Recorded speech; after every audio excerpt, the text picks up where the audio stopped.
श्री शिवाय नमस्तुभ्यम, जय महाकाल। कैसे हैं आप सभी लोग। देखिए, आप सभी को पता है कि 11 मई 2025 के दिन पड़ रही है वैशाख मास में पड़ने वाली नरसिंह चतुर्दशी का दिन। और ये साल में सिर्फ वो दिन होता है जिस दिन आपको नरसिंह महादेव के नाम वाला उपाय करना होता है। जब आपकी कोई इच्छा, कोई मनोकामना, कोई हृदय की बात काफी सारे उपाय करने के बाद में भी पूरी नहीं हो रही, आपको लगता है कि महादेव तक मेरी बात पहुंच ही नहीं रही है, तो इस नरसिंह चतुर्दशी के दिन इस उपाय को करना मत भूलना।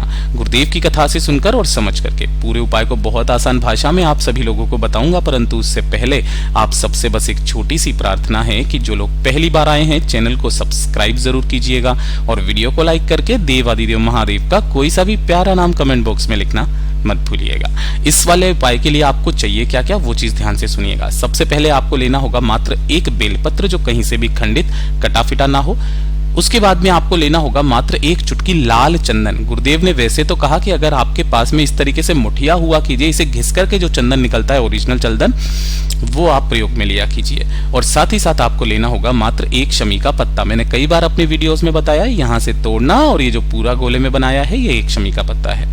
ये तीन चीजों के साथ में एक लोटा शुद्ध जल अपने घर का लेना तांबे के कलश में, और इसे लेकर के कहाँ पहुंचोगे, भोलेनाथ के मंदिर शिवलिंग के पास नरसिंह चतुर्दशी के दिन चाहे किसी भी समय पर आपको पहुंच जाना है। चाहे सुबह, चाहे शाम को, चाहे दिन में, चाहे रात में, किसी भी वक्त आप इस उपाय को कर सकते हैं। यहां पहुंचकर आपको शिवलिंग के पीछे की तरफ खड़े होना है, जिससे आपका मुख उत्तर दिशा की तरफ में हो जाएगा।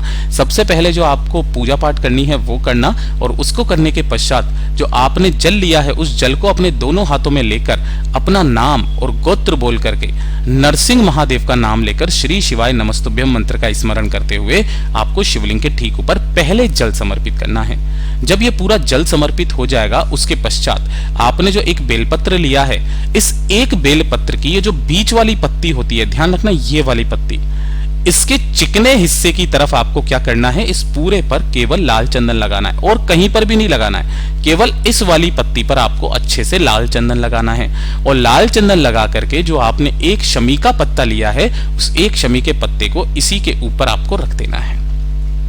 ठीक है, इस तरीके से आपको शमी के पत्ते को रख देना है और अपने हाथ में लेकर के अपनी कामना कह करके इन पूरे के पूरे बेलपत्र को शमी पत्र के साथ ही भोलेनाथ की शिवलिंग पर ऐसे समर्पित करना, ध्यान रहे उल्टा समर्पित करना है कि जो शमी का पत्ता है ना वो नीचे यहां पर है, ध्यान से देखिए इस स्थान पर, ऐसे इस पत्ती के साथ में नीचे की तरफ चले जाए, यानी कि उल्टा समर्पित करना है।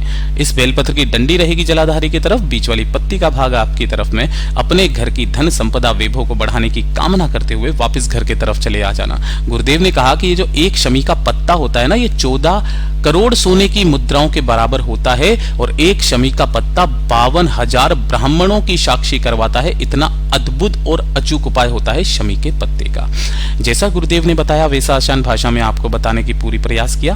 वीडियो पसंद आया तो लाइक करना, चैनल को सब्सक्राइब जरूर कीजिएगा।